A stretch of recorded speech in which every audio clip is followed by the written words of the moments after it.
Hello friends. तो आज के वीडियो में हम डिस्कस करेंगे सेल डिवीज़न पार्ट 2।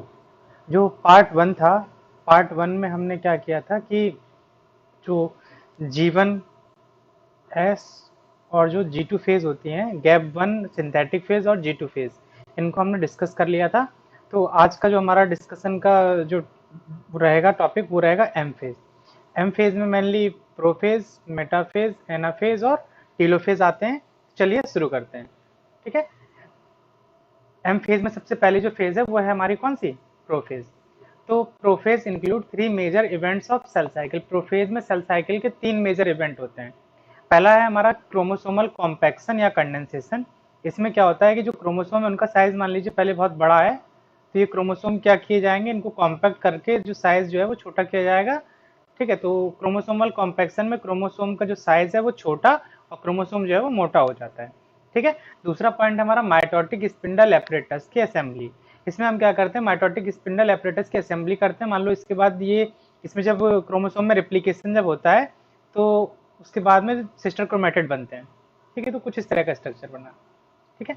यहाँ पर हमें क्या करना होता है, माइटोटिक स्पिंडल एपरेटस की असेंबली करानी होती है ताकि जो माइक्रोट्यूब्यूल हैं वो यहाँ पर ये सेंट्रोमियर वाले रीजन से बाइंड करेंगे और जो क्रोमोसोम जो है उनको दो अलग अलग जो सेल बनेंगे उनकी तरफ मूव करके ले जाएंगे। ठीक है। तो माइटोटिक स्पिंडल एपरेटस की हमें असेंबली करानी होती है और उसके साथ साथ हमारा होता है न्यूक्लियर, ईआर और गोल्जी एपरेटस जो होते हैं इनका डिसअपियरेंस होता है। मतलब कि पहले सेल में मतलब न्यूक्लियस, ईआर और गोल्जी प्रेजेंट हैं, उनको डिसअपियर कराना है और उसके बाद में जब लास्ट में जब टीलोफेज होगी तो वो फिर से रीअपियर किए जाएंगे। ठीक है। तो 3 मेजर इवेंट हैं।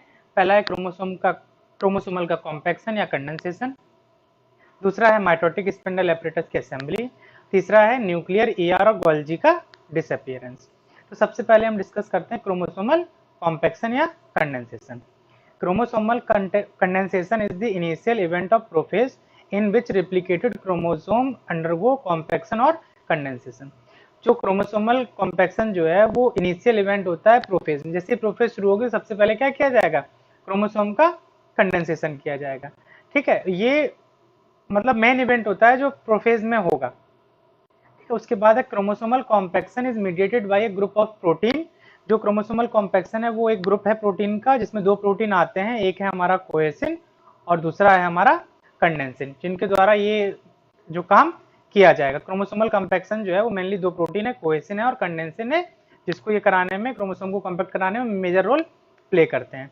ठीक है। कोएसिन जो होता है वो क्या करता है, होल्ड करता है सिस्टर क्रोमेटिड को एक साथ। मान लो ये हमारे सिस्टर क्रोमेटिड बन गए थे, कोएसिन जो है वो यहाँ पर क्या करेगा, इनको होल्ड करने का काम करेगा।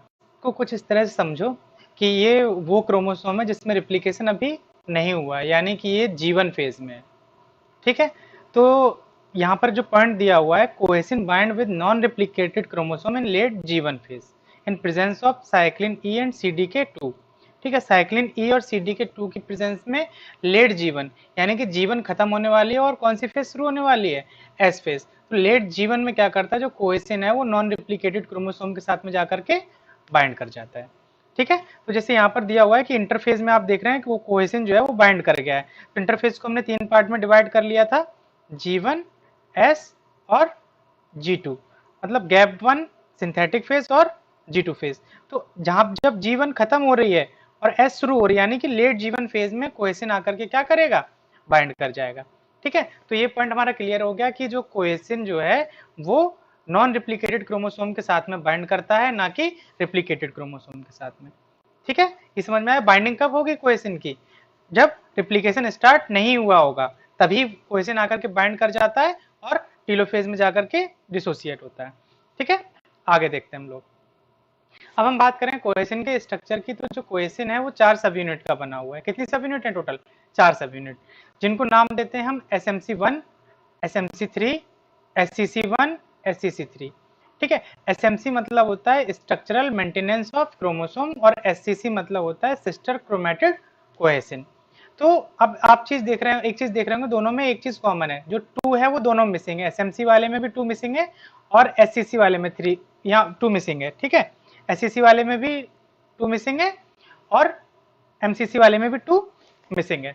अब यहाँ पे देखो, जो SMC1 है इसे हम लोग रेड 21 भी बोलते हैं। क्या बोलते हैं, रेड 21।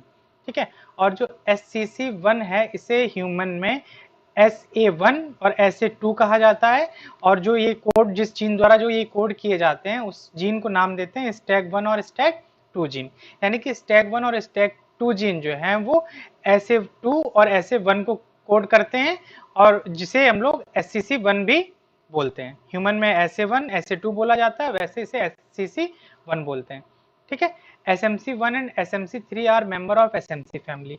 जो SMC1 और SMC3 हैं वो SMC फैमिली यानी कि structural maintenance of chromosome family से बिलोंग करते हैं, जो जिनका कैरेक्टरिस्टिक है कि उनमें लॉन्ग कॉइल डोमेन पाया जाता है। ये देखो लॉन्ग कॉइल डोमेन है। ठीक है। That are flanked by a globular domain containing ATPase activity. और जिसमें क्या होता है, लास्ट में एक ग्लोबुलर डोमेन होता है जिसके पास में एटीपीएज एक्टिविटी पाई जाती है। The ATPase domain interact with SCC1 and SCC3 and together form a ring like structure. ठीक है। तो क्या होगा कि जो SCC1 और SCC3 है ये बाइंड करता है एटीपीएस डोमेन के साथ में और एक रिंग लाइक स्ट्रक्चर बनाता है। ठीक है। तो ये हमने देख लिया कि कोहेसिन का स्ट्रक्चर किस तरह से होता है। ठीक है। अब हम बात करते हैं कि कोहेसिन जो है वो किस तरह से काम करता है, इसका मॉडल कैसा है। ठीक है। तो ऐसे भाई कई सारे मतलब वो एविडेंस हैं जो बताते हैं कि जो कोहेसिन है वो एक सर्कुलर स्ट्रक्चर है। किस तरह का स्ट्रक्चर, एक सर्कुलर स्ट्रक्चर है। ठीक है। लेकिन ये अभी तक कंफर्म नहीं हुआ है कि जो स्ट्रक्चर बन रहा है वो एक कोहेसिन मॉलिक्यूल मिलकर बना रहा है या एक से ज्यादा कोहेसिन मॉलिक्यूल मिलकर के ये रिंग स्ट्रक्चर बना रहे हैं। तो इस डायग्राम में ये दिखाया गया कि जो सिंगल एक कोहेसिन मॉलिक्यूल है वही रिंग लाइक स्ट्रक्चर, जिससे हमें इसे समझने में आसानी हो सके। तो ये टोटल जो है वो 3 स्टेप में कंप्लीट किया है। तो स्टेप 1 की बात करें तो क्या होगा कि जो कोहेसिन मॉलिक्यूल है वो आएंगे और ये हमारा जो क्रोमोसोम है ये नॉन रिप्लिकेटेड है, अभी इसमें रिप्लिकेशन शुरू नहीं हुआ है और यहाँ पर इसका सेंट्रोमियर दिया है। ठीक है। तो जो कोहेसिन मॉलिक्यूल आएंगे और वो क्या करेंगे, लेटरली जो जो हमारा नॉन रिप्लिकेटेड क्रोमोसोम है उसके साथ लेटरली क्या हो जाएंगे, अटैच हो जाएंगे। तो पहला पॉइंट है cohesin are loaded onto chromosome during G1 phase. G1 phase या लेट G1 बोलें तो उसमें कोहेसिन मॉलिक्यूल जो है वो क्रोमोसोम पर लोड हो जाते हैं यानी कि क्रोमोसोम पर लग जाते हैं, but they do not possess cohesive property. लेकिन उनके पास में अभी कोई कोहेसिव प्रॉपर्टीज नहीं होती है। ठीक है। सेकेंड स्टेप में क्या हो रहा है कि concomitant with DNA replication and most likely closely behind the replication fork, cohesin are converted into cohesive molecule able to hold sister chromatid together, indicate as a cohesin ring encircling the replicated sister chromatid। इसको ऐसे समझो कि जैसे ही इसमें क्या होगा, replication start होगा, replication मान लो इस डायरेक्शन में हो रहा है तो बिहाइंड मतलब उसके पीछे, तो यहाँ पर क्या करेंगे, जो कोहेसिव मॉलिक्यूल जो कोहेसिन मॉलिक्यूल थे वो कोहेसिव मॉलिक्यूल में कन्वर्ट हो जाएंगे। ये कोहेसिन है, ये इनके पास में वो प्रॉपर्टी आ गई जिससे ये मतलब अटैच कर सकते हैं सिस्टर क्रोमेटिड के साथ में।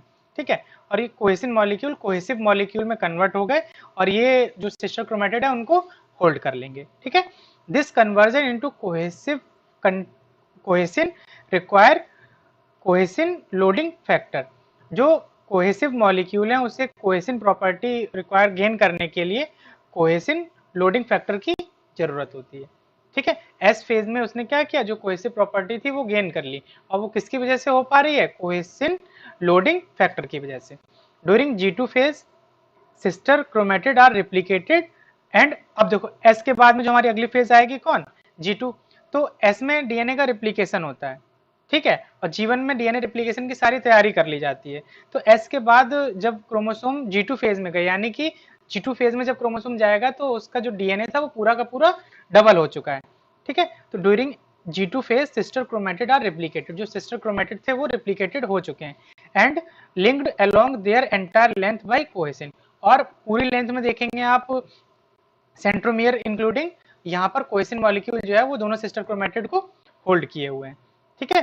During this time the MEIS332 SGO protein recruit the protein phosphatase 2A। अब देखो जो सेंट्रोमियर रीजन था यहाँ पर एक ये सेंट्रोमियर रीजन है, यहाँ पर देखेंगे तो सेंट्रोमियर है।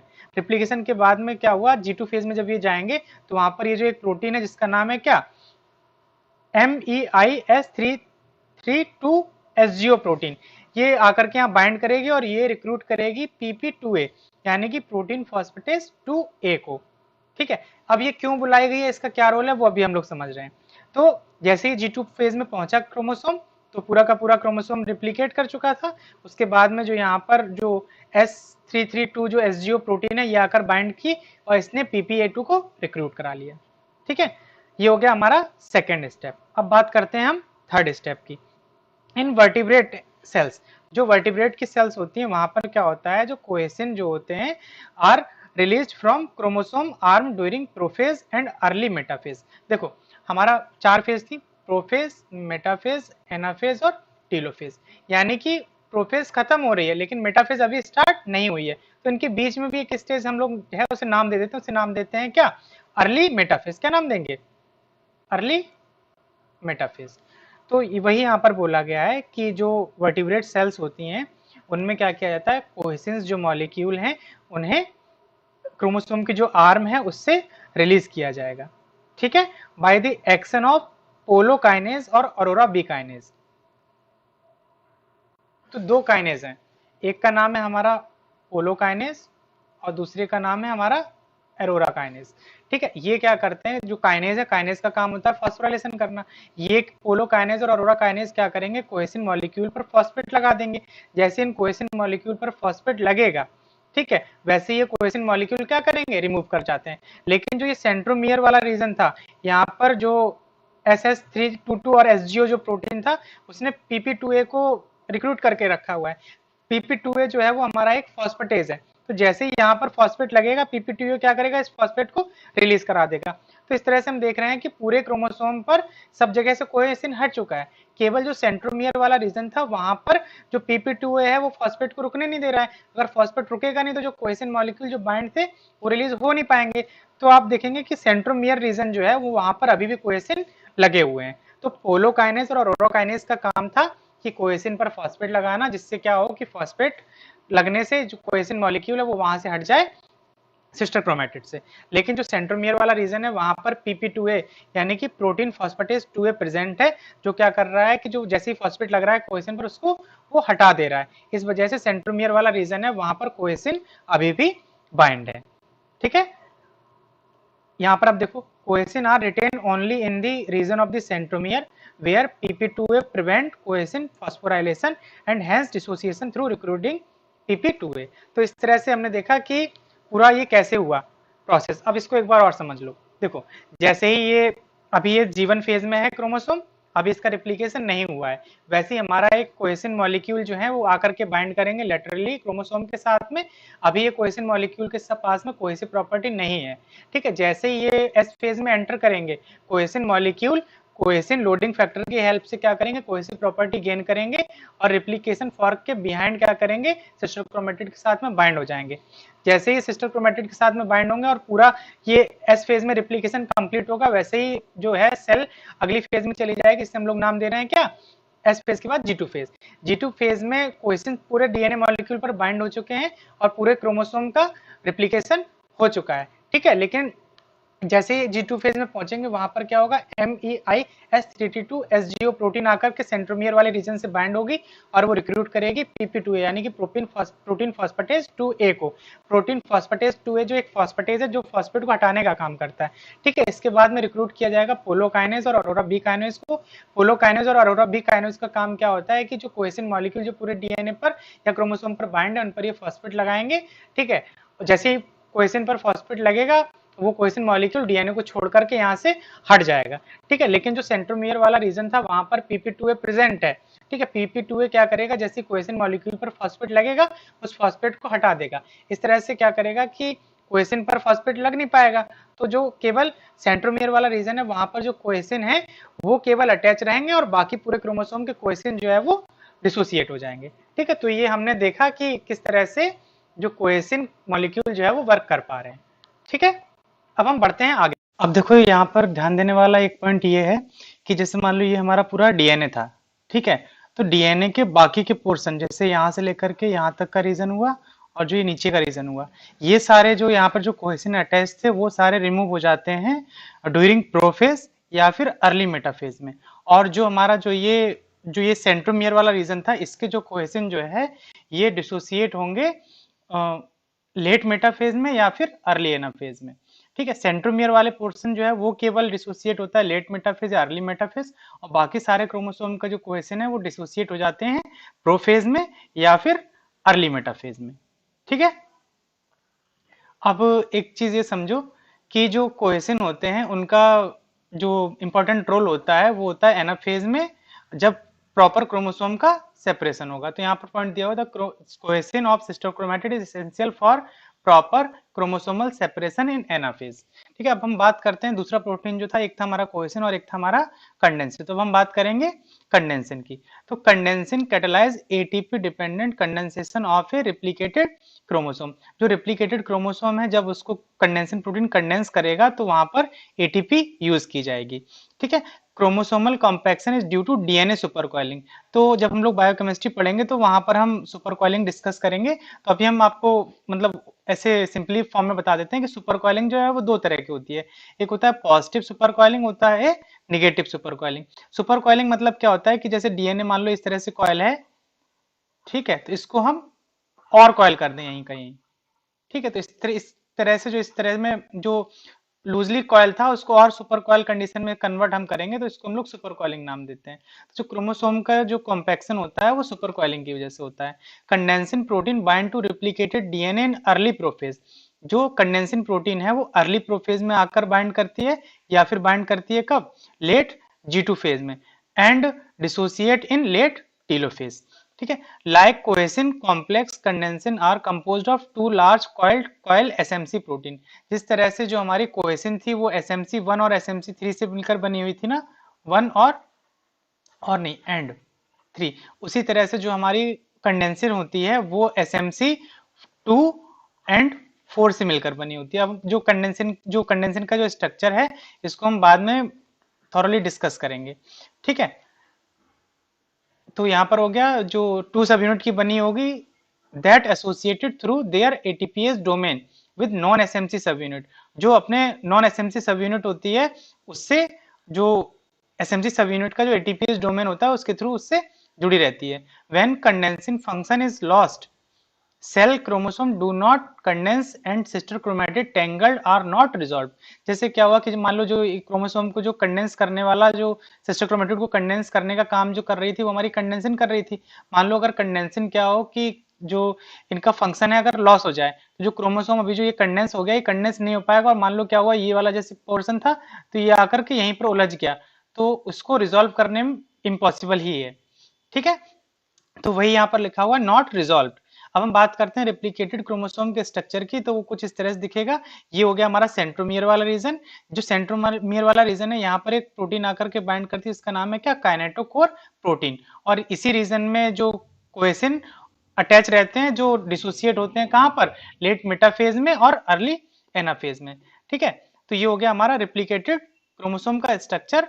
ये सेंट्रोमियर बाइंड करेंगे काइनेटोकोर से, सेंट्रोमियर कह रहा हूँ, जो ये माइक्रोट्यूब्यूल है वो बाइंड करेंगे इस काइनेटोकोर रीजन से, और काइनेटोकोर जो है वो सेंट्रोमियर रीजन से अटैच रहता है। और ये दोनों हो गए हमारी रेप्लिकेटेड क्रोमोसोम की सिस्टर क्रोमैटिड। अब हम बात करें कंडेंसन प्रोटीन की डिस्कवरी की। तो जो कंडेंसन प्रोटीन जो है इनको डिस्कवर किया गया था जो फ्रॉग का एग एक्सट्रैक्ट है उसके इंक्यूबेटिंग न्यूक्लियाई में। ठीक है, यानी कि जैसे मान लो ये एक एग था, ठीक है, यहाँ पर ये न्यूक्लियस है, ये इंक्यूबेटिंग है, तो जो इसका एक्सट्रैक्ट था, फ्रॉग एग का जो एक्सट्रैक्ट है उसमें कंडेंसन की डिस्कवरी की गई थी। ठीक है, और जब उनको बाद में स्टडी किया गया, उनको एक्सट्रैक्ट को निकाल करके स्टडी किया गया, तो बाद में पता चला कि ये वही प्रोटीन है जो क्रोमोसोम के कॉम्पैक्शन में हेल्प करते हैं। और ऐसा भी देखा गया कि अगर इन प्रोटीन को अगर हम रिमूव कर देते हैं उस एक्सट्रैक्ट से तो क्रोमोसोम का प्रॉपर जो कॉम्पैक्शन था, जो नॉर्मल क्रोमोसोम का कॉम्पैक्शन था वो नहीं हो पा रहा था। तो इस तरह से ये पता चला कि जो कंडेंसन प्रोटीन है यही रिस्पॉन्सिबल होते हैं क्रोमोसोम के कॉम्पैक्शन के लिए। ठीक है, तो इतनी चीज आपको समझ में आ गई होगी। हम बात करते हैं सेंट्रोमियर की, कि जो सेंट्रोमियर होता है जो क्रोमोसोम में उसका क्या काम है। तो जो centromere is a constricted region of the chromosome. जो क्रोमोसोम है उस पर बीच में या अकॉर्डिंग टू जो क्लासिफिकेशन है on the basis of centromere के बेसिस पे क्रोमोसोम का जो क्लासिफिकेशन है उसके हिसाब से इसकी लोकेशन डिसाइड की जाएगी। ठीक है, तो जो क्रोमोसोम का जो कॉन्स्ट्रिक्टेड रीजन होता है, ठीक है, उसे हम लोग क्या नाम देते हैं, सेंट्रोमियर। जैसे यहाँ पर ये कॉन्स्ट्रिक्टेड रीजन है, इसे हमने नाम दे दिया क्या, centromere. Centromere consist of repeated nucleotide and hence exist in the form of heterochromatin. जो सेंट्रोमियर रीजन होता है इसमें रिपीटेड न्यूक्लियोटाइड पाए जाते हैं, इसकी वजह से ये क्या होता है कि हेट्रोक्रोमेटिन फॉर्म में पाया जाता है. अब जो सेंट्रोमियर है इसके फायदे क्या हैं? तो ये क्या करता है, जो सिस्टर क्रोमेटिड जो होते हैं उन दोनों की बाइंडिंग साइट प्रोवाइड कराता है. ठीक है, to provide a binding site to kinetochore. और ये काइनेटोकोर जो प्रोटीन है उसको ही बाइंडिंग साइट प्रोवाइड कराता है जिससे काइनेटोकोर आए, और इसी रीजन से आकर के जैसे मान लो ये क्या किया है, काइनेटोकोर प्रोटीन बाइंड किया गया है. तो सिस्टर क्रोमेटिड की बाइंडिंग के लिए साइट प्रोवाइड करा रहा है और काइनेटोकोर प्रोटीन की बाइंडिंग के लिए साइट प्रोवाइड करा रहा है. अब काइनेटोकोर तो बाइंड करा, अब हम ये जानेंगे कि काइनेटोकोर जो है वो रियल में है क्या चीज. तो kinetochore is a proteinaceous complex. ये एक प्रोटीनेशियस कॉम्प्लेक्स है that bind to the centromere region of the chromosome. जो क्रोमोसोम के सेंट्रोमियर वाला रीजन होता है वहां पर बाइंड करता है. Two kinetochore bind to a replicated chromosome in opposite direction in late prophase और प्रोमेटाफेज. अब देखो जो मेटा, देखो ऐसे है कुछ, प्रोफेज है, फिर मेटाफेज है, फिर एनाफेज है. तो जो काइनेटोकोर की बाइंडिंग है लेट प्रोफेज यानी कि प्रोफेज खत्म होने वाली हो, और जो मेटाफेज है, मेटाफेज से शुरू होने वाली फेज को हम लोग नाम देते हैं प्रोमेटाफेज. मेटाफेज अभी शुरू नहीं हुई है और प्रोफेज जो है खत्म होने वाली है. इसके जो बीच वाला टाइम है ना, इसमें जो काइनेटोकोर प्रोटीन, दो काइनेटोकोर प्रोटीन आते हैं और अपोजिट डायरेक्शन में, एक मान लो इस डायरेक्शन में बाइंड करेगा और दूसरा इसके जस्ट अपोजिट डायरेक्शन में बाइंड करता है सेल के जो क्रोमोसोम है उसके साथ में. ठीक है, फंक्शन ऑफ काइनेटोकोर. तो काइनेटोकोर के जो फंक्शन की बात करें तो to provide a binding site to microtubule of mitotic spindle apparatus on the chromosome. अब देखो यहाँ पर है प्रोमेटाफेज, प्रोमेटाफेज या लेट प्रोफेज में ये काइनेटोकोर बाइंड किया. अब देखो इसके बाद में जो फेज आने वाली है उसका नाम है मेटाफेज. मेटाफेज में क्या होता है, जैसे मान लो ये सेल है तो सारे के सारे क्रोमोसोम जाएंगे और जो ये सेल के सेंटर में जाकर के अरेंज हो जाते हैं. ठीक है, तो जो माइक्रोट्यूब्यूल जो इसको क्रोमोसोम को सेंटर में ले जाने के लिए जो हेल्प करेंगे, ठीक है, तो जो माइक्रोट्यूब्यूल की जो बाइंडिंग होती है वो इस काइनेटोकोर के साथ में बाइंड करते हैं. ठीक है, तो वही पॉइंट यहाँ पर दिया गया है, to provide a binding site to microtubule of mitotic spindle apparatus on the chromosome. जो माइटोटिक स्पिंडल एपरेटस हैं जो क्रोमोसोम पर आकर के बाइंड करेंगे वो इसी काइनेटोकोर प्रोटीन के थ्रू क्रोमोसोम से बाइंड करते हैं. जो इन क्रोमोसोम को मेटाफेज में या जब एनाफेज आएगी तो क्रोमोसोम को जो पेरिफेरी की तरफ ले जाने का जो काम करेंगे वो कौन करेंगे, माइक्रोट्यूब्यूल करेंगे, और वो बाइंड रहते हैं इन्हीं काइनेटोकोर के साथ में, काइनेटोकोर प्रोटीन के साथ में. ठीक है, तो ये फंक्शन हमने देख लिया कि इसका फंक्शन क्या है. उसके बाद हम बात करते हैं जो सेंट्रोमियर का फंक्शन था वो भी हमने ऊपर डिस्कस कर लिया. ये बाइंडिंग साइट प्रोवाइड कराता है सिस्टर क्रोमेटिड को और काइनेटोकोर को, दोनों को, सिस्टर क्रोमेटिड को भी और काइनेटोक्रोमेटिड जो काइनेटोकोर है उसको बाइंडिंग साइट प्रोवाइड कराता है कौन, जो सेंट्रोमियर रीजन है वो. ठीक है, अब हम इसके बाद बात करते हैं माइटोटिक स्पिंडल एपरेटस की असेंबली. हमने 3 पॉइंट पढ़े थे प्रोफेज में जो हमें पढ़ने थे. पहला था क्रोमोसोम का कंडेंसेशन एंड कॉम्पैक्शन, वो हमने डिस्कस कर लिया है. अब हम दूसरा पॉइंट था हमारा माइटोटिक स्पिंडल एपरेटस की असेंबली, वो अभी हम डिस्कस करेंगे. और इसके बाद एक पॉइंट और था जिसका नाम था जो न्यूक्लियस, ईआर और गोल्जी ये सब डिसअपियर हो जा रहे थे. तो assembly of mitotic spindle apparatus. The mitotic spindle apparatus consists of a microtubule and perform two primary function. जो mitotic spindle apparatus होता है वो microtubule का बना होता है और इसके दो प्राइमरी फंक्शन होते हैं. पहला फंक्शन होता है सेपरेशन या सेग्रीगेशन. सेपरेशन मतलब अलग अलग करना या सेग्रीगेट करना भी मतलब अलग अलग करना ऑफ रिप्लिकेटेड क्रोमोसोम या सिस्टर क्रोमेटिड. अब देखो क्रोमोसोम का जब रिप्लिकेशन हुआ तो इस तरह से सिस्टर क्रोमेटिड जो बने हैं ना, तो इनको जो अलग करने का काम है वो हमारा होगा, कौन करेगा, माइटोटिक स्पिंडल एपरेटस की हेल्प से किया जाएगा. तो उसके बाद में कुछ हमें जो स्ट्रक्चर दिखाई देगा क्रोमोसोम का वो इस तरह से दिखाई देगा. ठीक है, तो जो क्रोमोसोम का जो सेपरेशन है, रिप्लिकेटेड क्रोमोसोम का सेपरेशन, वो हेल्प करता है कौन, माइटोटिक स्पिंडल एपरेटस है उनको सेपरेट करने में हेल्प करता है. दूसरा है जो साइटोकाइनेसिस का प्लेन है कि साइटोकाइनेसिस कहां पर होगी वो भी डिसाइड करता है कौन, mitotic spindle apparatus. During cell division, pre-existing microtubule depolymerize with the help of catenin enzyme and their repolymerization the mitotic spindle apparatus. अब देखो क्या है कि जैसे मान लो ये हमारी एक सेल है, ठीक है, इसमें साइटोस्केलेटन पहले से प्रेजेंट है. अब तो साइटोस्केलेटन समझो कि साइटोस्केलेटन वो पार्ट होता है जो सेल के अंदर किसी प्रोटीन को या किसी मॉलिक्यूल को इधर से उधर ले जाने में जो हेल्प करता है वो साइटोस्केलेटन के थ्रू किया जाता है। ठीक है, और साइटोस्केलेटन जो है वो जो सेल का शेप है उसको मेंटेन करने का भी काम करता है। तो जो सेल के अंदर जो साइटोस्केलेटन पहले से प्रेजेंट है, ठीक है, उसको डीपॉलीमराइज किया जाएगा, और जो डीपॉलीमराइज किया जाएगा उसी से हम लोग जो माइटोटिक स्पिंडल एपरेटस है उसको रीअसेंबल करेंगे। ठीक है, तो mitotic spindle apparatus contain 2 centrosome, hence microtubule are also polymerized on two side। तो दो जगह करना होता है हमें, माइटोटिक स्पिंडल एपरेटस की असेंबली दो जगह होती है सेल में, एक मान लो इस जगह हो रही है और दूसरी हमारी इस जगह हो रही है, और जो जो एपरेटस बन रहा है इसमें दो सेंट्रोसोम होते हैं। तो इसका जो स्ट्रक्चर अगर हम कुछ देखें तो इस तरह से बनेगा।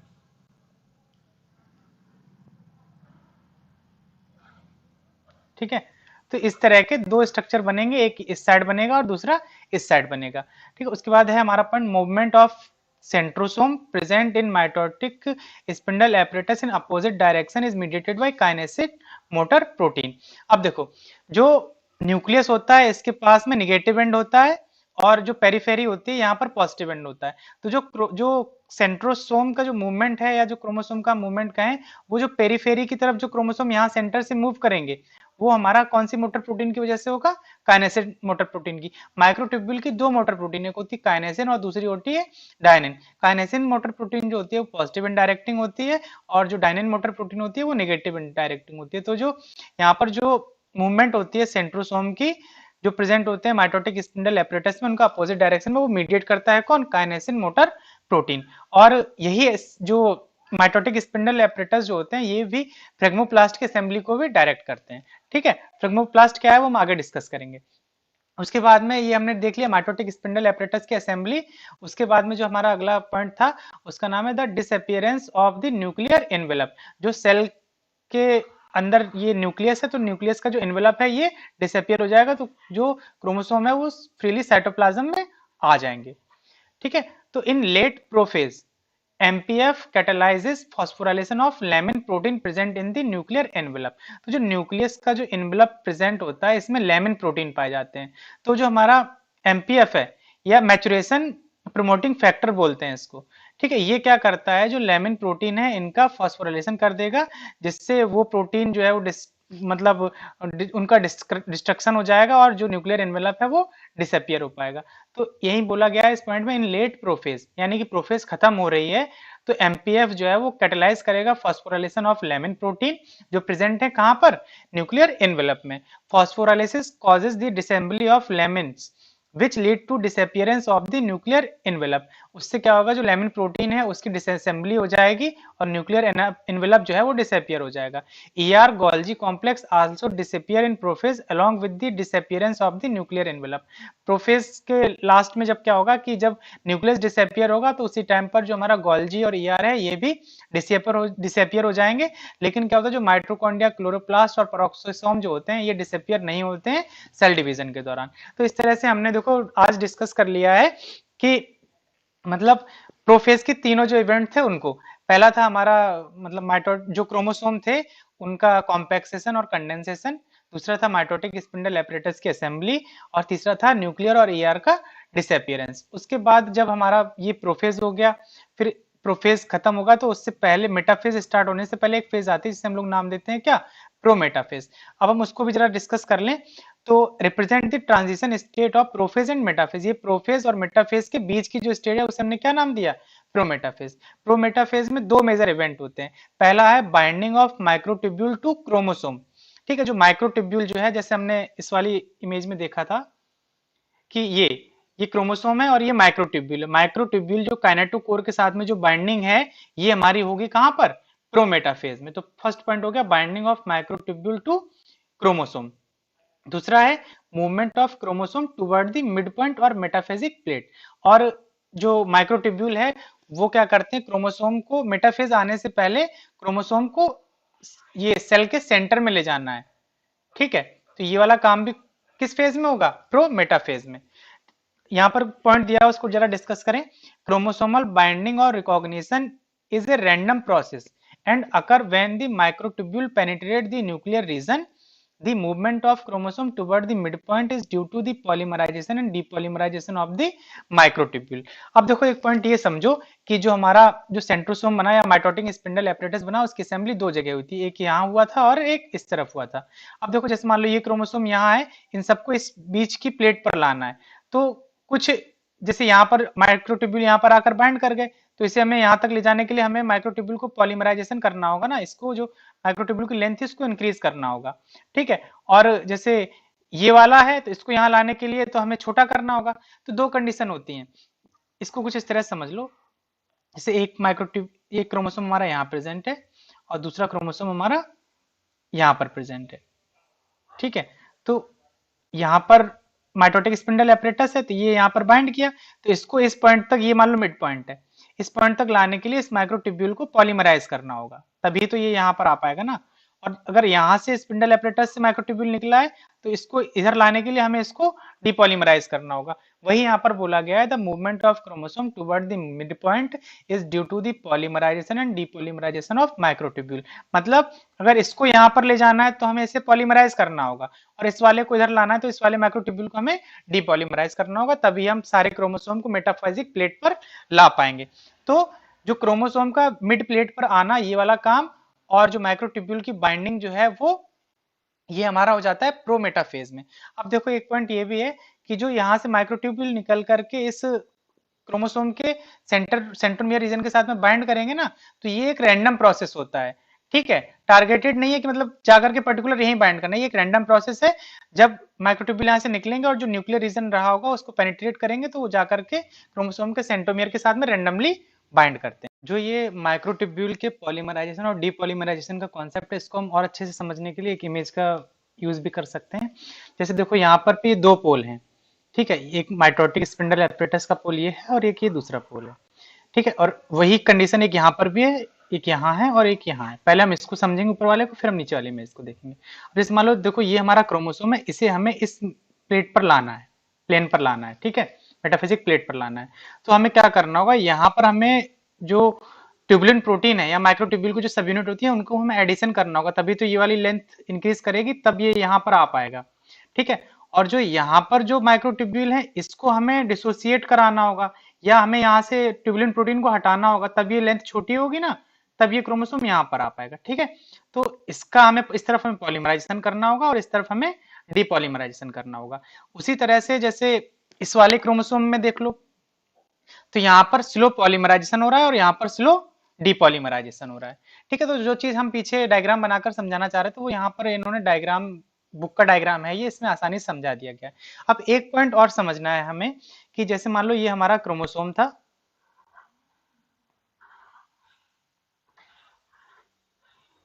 ठीक है, ये हमारा सेंट्रोमियर रीजन है।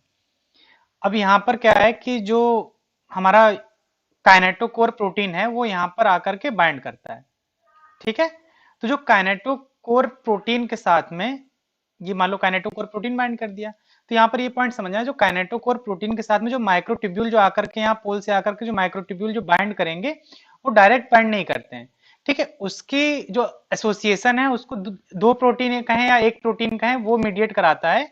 उसके अलग अलग एनिमल में अलग अलग नाम देते हैं, ठीक है। जो यहाँ पर माइक्रोट्यूब्यूल के जो इसके साथ में काइनेटोकोर के साथ में जो असेंबली है, ये एक प्रोटीन के थ्रू मीडिएट की जाती है, जिसे हम लोग नाम देते हैं क्या, डैम1 प्रोटीन बोलते हैं ईस्ट में, और NDC80 बोलते हैं हम एनिमल के केस में, ठीक है। तो ये पॉइंट इंपॉर्टेंट है, यहाँ पर भी वो प्रोटीन प्रेजेंट होगा डैम1 या फिर हम कहें NDC80, और यहाँ पोल पे तो जो माइक्रोट्यूब्यूल की जो बाइंडिंग है काइनेटोकोर के साथ में, वो मीडिएट की जाती है किसके द्वारा, डैम1 प्रोटीन इन ईस्ट और NDC80 इन एनिमल। और ये वाला पॉइंट जो हम पीछे डिस्कस ही कर चुके हैं कि जो क्रोमोसोम की जो मूवमेंट होती है प्रोमेटाफेज में, वो पॉजिटिव एंड डायरेक्टिंग प्रोटीन है, जिससे हम लोग साइटोप्लाज्मिक काइनेसिन बोलते हैं, उसके द्वारा मीडिएट की जाती है, ठीक है। तो जो ये कॉन्सेप्ट जो है ये हमने आज पूरा डिस्कस किया कि किस तरह से क्रोमोसोम जो है वो प्रोमेटाफेज में मेटाफेजिक प्लेट पर आते हैं।